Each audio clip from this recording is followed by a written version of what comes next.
My name is Maggie Mills. I live in Eatonton, Georgia. I contracted COVID in the middle of June. On June 16th, I woke up with a fever. Both of my kids also woke up with a fever that day. I'll give you a little bit of background to my story because that would probably make more sense. In December of 2019, I was diagnosed with myasthenia gravis, which is an autoimmune disease that causes muscle weakness. I also happened to have a tumor that I had to have taken out in January. That came back with some issues, so I had to have 6 weeks of radiation therapy in March and April. So right as radiation therapy was starting is when the COVID crisis became a real big deal.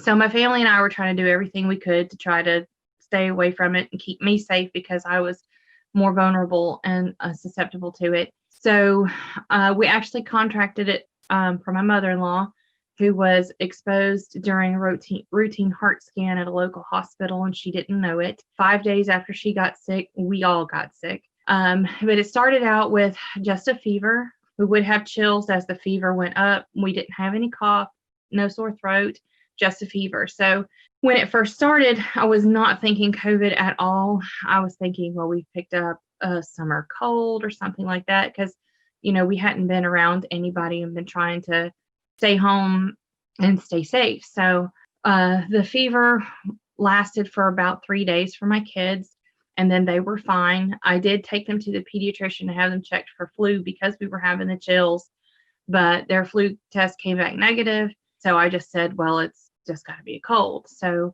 we came back home, just kept pushing fluids. So the fever started on a Wednesday. I woke up in the middle of the night, late Friday night, having really bad chills. And because of the myasthenia that I have, I was becoming very, very weak. And I told my husband that the next morning I wanted him to take me to the hospital to have a special IV treatment for myasthenia. So Saturday morning, he took me to the local hospital and told them that I had myasthenia, that I had a really bad cold, and that I was getting weak. And they checked me for COVID and it came back as positive. So they didn't have the resources at the local hospital to take care of my condition. So they transferred me to the hospital in Athens where my neurologist is so that they could be a part of my treatment. And probably the hardest part of the entire experience was getting in the back of the ambulance and then pulling out the parking lot and watching my husband standing there as we drove off, not knowing if we would ever see each other again. That was really difficult. The people at Athens were wonderful. They put me in a regular room the first night, and my breathing got worse. And Sunday, around lunchtime, my O2 level dropped from 97 to like 70 because I had taken off my CPAP machine that I had taken with me. And so they moved me to ICU, put me on oxygen. Monday morning, my O2 levels dropped again, and they started me on remdesivir as well with the IV treatment that I was getting for my myasthenia. I spent 4 days total in ICU and then was moved back to a regular room and then was able to go home on that Friday. I was still really exhausted for about another week to week and a half after coming home. But then after that, I finally started getting my energy back and feeling a lot better. My husband had it. My kids had it. My kids were fine by the time I got home. My husband was still feeling kind of crummy. He felt really crummy for about 3 weeks total. He never ran a fever. He just felt really crummy. He did lose his sense of taste and still has no sense of taste. Things do not taste good to him or me either anymore. So we're still dealing with that. And this was back in June when we got COVID. So it's been several months now that we're dealing with that. But it was very difficult to be separated from him and knowing that he was dealing with it at home. But we had some great friends that got us through it. We had friends that live over an hour away who drove down and dropped groceries off on our front step. We had some other friends that lived almost another hour away who drove down to pray with him in our driveway, and just lots of Facebook messages and people trying to keep my spirits up while I was in the hospital. I mean, it was rough. I would not wish it on anybody, but we made it through, and just very thankful to still be alive. I was in the hospital total for a week, and then 4 days of that was in ICU. The first day I was in a regular room, and then they moved me to ICU. And then once I got where I could breathe on my own again, they sent me back to a regular room and made sure that I was really stable and ready to be able to go home. My doctor really doesn't know what to do about the sense of taste and being lost.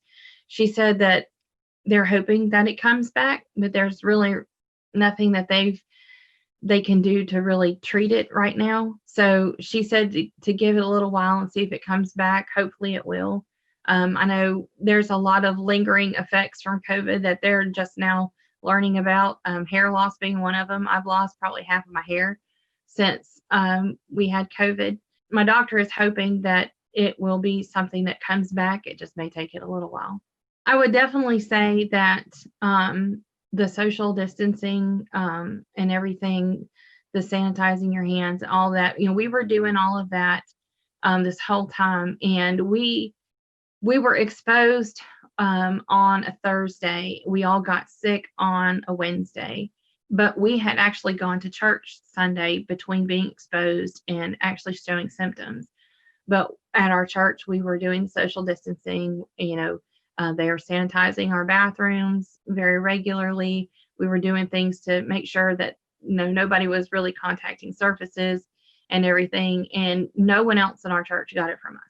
So I would definitely say that the recommendations are good for not spreading the disease. I would also say that it is very hard to keep your spirits up when you are that sick, but definitely having friends available to talk to you, to send you funny pictures. I had one friend who sent me funny pictures and gifts over Facebook to try to make me laugh and smile and keep my spirits up.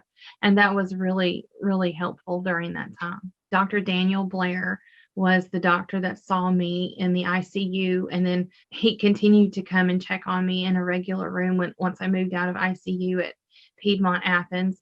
And he and all of the nurses up there were just absolutely phenomenal. And I appreciate them, their care.